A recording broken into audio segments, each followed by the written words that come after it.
Hello les amis, j'espère que vous allez bien. Alors une petite vidéo comme promis par rapport au semis de blé avec antenne et sans antenne. Donc là j'ai l'antenne. Vous pouvez voir d'autres vidéos où j'explique comment j'ai fait l'antenne. Alors simplement là ici j'ai semé à la volée sur, sur un sol qui a 10 cm de mulch. Ouais, même pas 10 cm. Mais j'ai semé à la volée sans labour du sol. J'ai semé du blé camoute et de la moutarde. Donc ça par exemple c'est une plante de moutarde.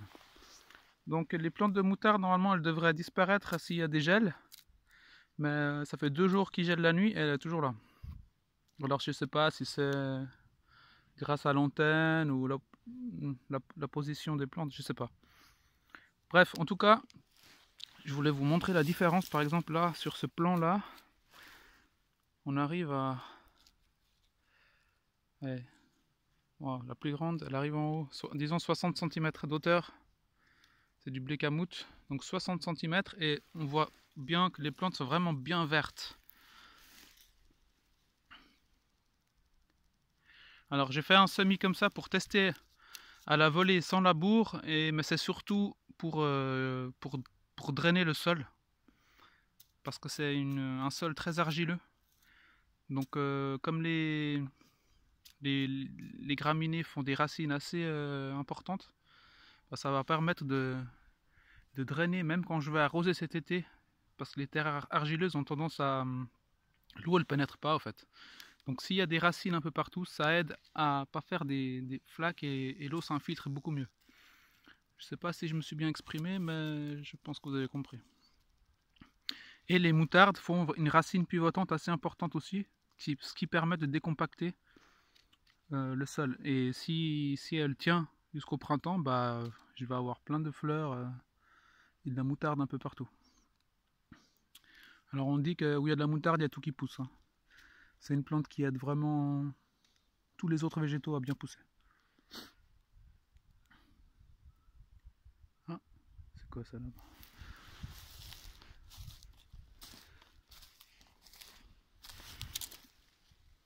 Ah, voilà, c'est une plante.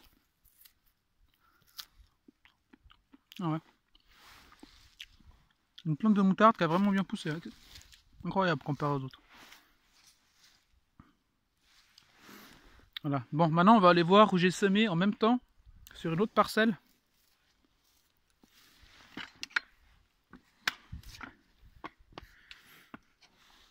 Mais il n'y a pas d'antenne.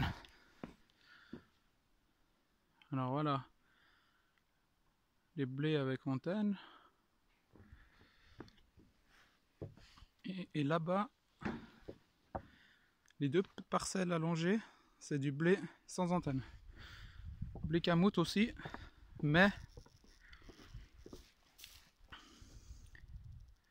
sur une parcelle sans antenne.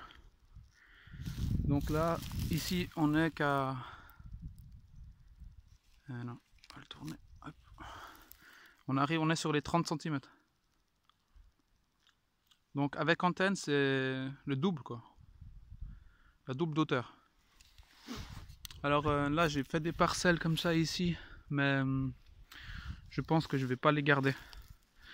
Je vais les garder en fait comme engrais vert.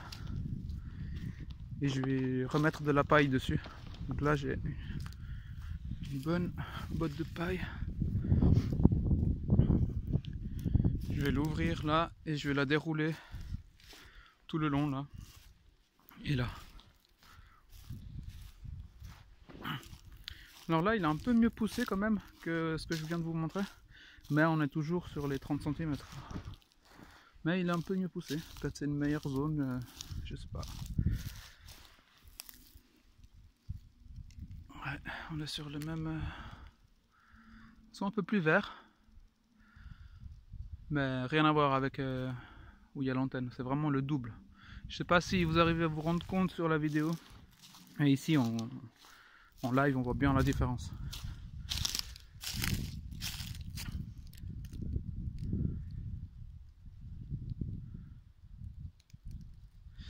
Voilà, alors je vais recouvrir de paille, et ce qui va permettre de garder le sol pas trop froid, parce qu'ici il y a le gel qui est arrivé, donc ça va faire une petite isolation sur le sol, et dans un mois, ouais, un mois et demi, je sème le maïs.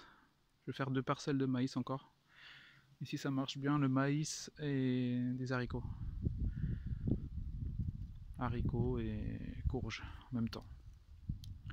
Voilà. Là j'ai fait une autre parcelle de choux. Alors là ce sera une parcelle qui va durer pas mal dans le temps, où c'est tout des choux, tous les crucifères et les pommes de terre. C'est une association qui va vraiment bien ensemble. Donc vous voyez la paille au milieu, là dans 2-3 semaines, dès qu'il n'y a plus de gel, je planterai toutes les pommes de terre dans la paille directement. Et je referai une vidéo cet été pour vous montrer les choux et les pommes de terre. Et là j'ai fait une ligne de petits pois. Voilà, tout le long. Cette année j'ai essayé avec un grillage léger comme ça, pour voir comment ils grimpent. Mais on peut les faire sans grillage simplement au sol, ça va très bien aussi. Voilà. Et là, je referai une autre vidéo par rapport à ça. Je suis en train de... J'ai coupé tous les cyprès, je vais faire des zones à fraises ici. Tout avec le bois que j'ai coupé, je vais faire des carrés. Tout le bois pourri, il sera au fond. Je recouvre de terre, de terreau. Je vais planter des fraisiers ici. Je vais faire une zone que fraisier. Et derrière, c'est tous les kiwis rouges. Bon, c'est encore en préparation. Il faut du temps, mais je vais y arriver.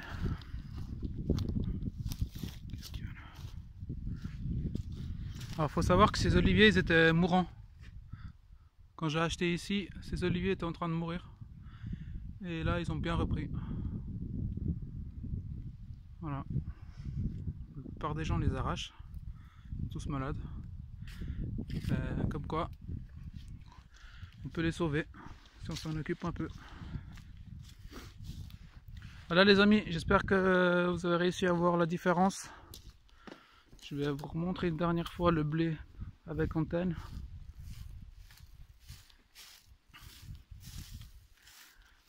Voilà. Je pense que vous arrivez à voir quand même. Ça n'a pas pris partout, mais où ça a pris, ça a bien pris. Là-bas, c'est vraiment vert, vert, vert. Voilà, alors là, je vais commencer à faire les semis habituels. J'attends que la période froide passe et on va recommencer une bonne année. Puis en fait, au lieu d'inclure de la paille directement là-dedans, je la fais pousser. Et je récupère les graines et puis le paillage il sera directement sur place. C'est aussi une bonne technique. Voilà les amis, à bientôt.